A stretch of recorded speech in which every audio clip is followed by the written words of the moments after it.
So we are here at Open Education Global Conference in Milan with Paul Stacey, Executive Director of Open Education Global. Hi, Paul. Hi, Susanna. Thank you so much for being with us. Why are you putting so many efforts and time about open education?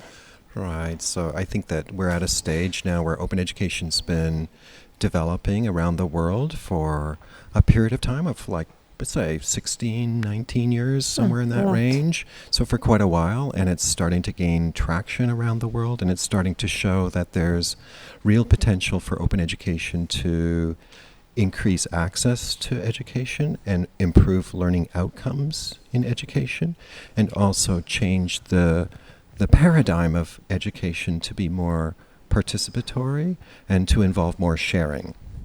In which sense the paradigm of education can change thanks to open education? Right, I think there's several dimensions to it.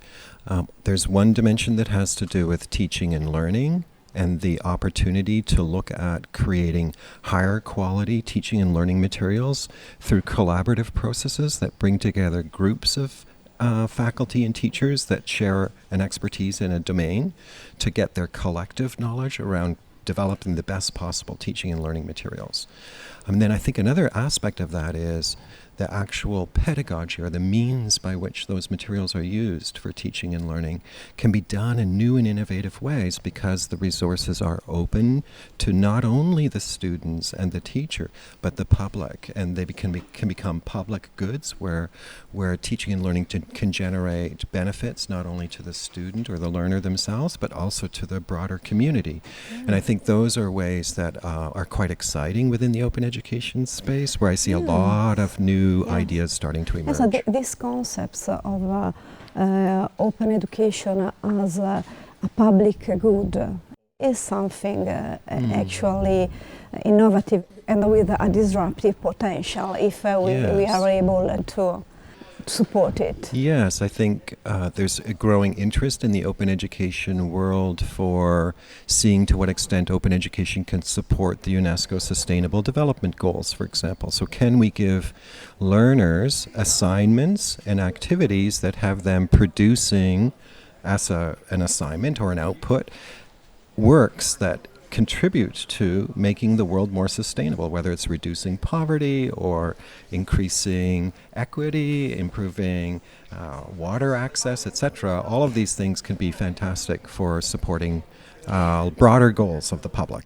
Yes, so at the end, open education is a transversal strategy that can support all the sustainable development goals in different ways, but is like a transversal platform at the end. I think so.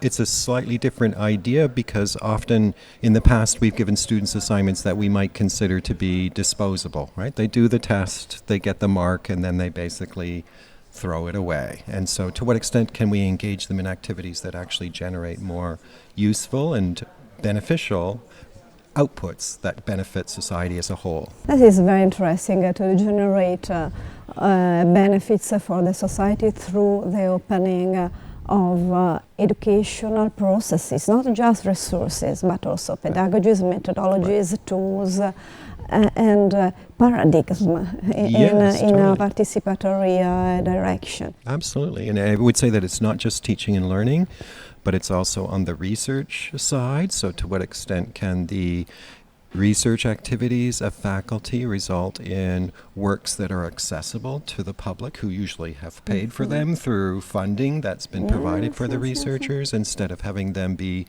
only available to readers who pay a subscription fee or pay some sort of download fee in order to access the thing that they typically have already funded. And so trying to make the outputs of research, both the papers and the data, available to the public who funded them is a really fundamental aspect of openness on the research side.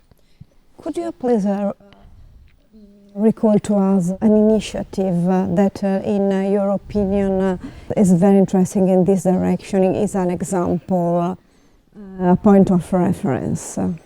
I think there are many, and so I hesitate to give one example because I think there's lots of them. But I would say that there are examples within the MOOCs world, even here at Polimi, you have some MOOCs that are yes. open, that are trying to provide a means for not only your own students to learn about a particular topic, but also the broader yes. community, not only in Italy, but around the world. And I think that those kinds of examples are good in the sense of access and inclusion, and in some ways showcasing the expertise that exists here at Polimi. The co-constructing, and the extent to which they are open for others to actually then make use of the resources and content you've created for their own versions of those, to adapt them perhaps to another language or to a local context that's relevant to them, I think is a great example of how openness can play a significant role. The last question, but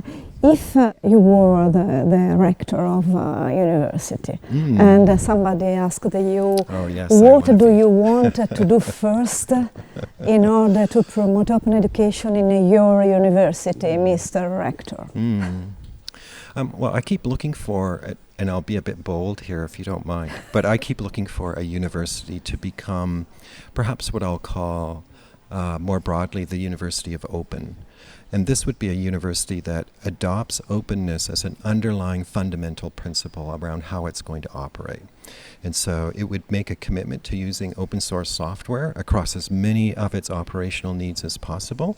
And it would not only commit to using it, but participating in the development and enhancement of that contribute stuff. To the community. Exactly. And then it would commit to using open education, both for the resources, but also for the teaching and learning as a methodology and a practice. And it would commit to doing open access research. And so you can see how there's a possibility to embed openness at every facet of a university. And I think a university that did that at this point in time would distinguish itself as being very unique and have a very distinct and highly compelling value proposition that it's offering to the students, but also to the community that it serves. Because there's this whole community service piece that we haven't talked about that I also think open is a perfect fit message that we are here for serve our community in very different ways with the content, services, knowledge, education, research, and so on. Okay, thank you so much, thank Paul. you. It's been such a delight being here and working with you and your team. And for us too, we have learned a lot. All right. Thank you. Thank you.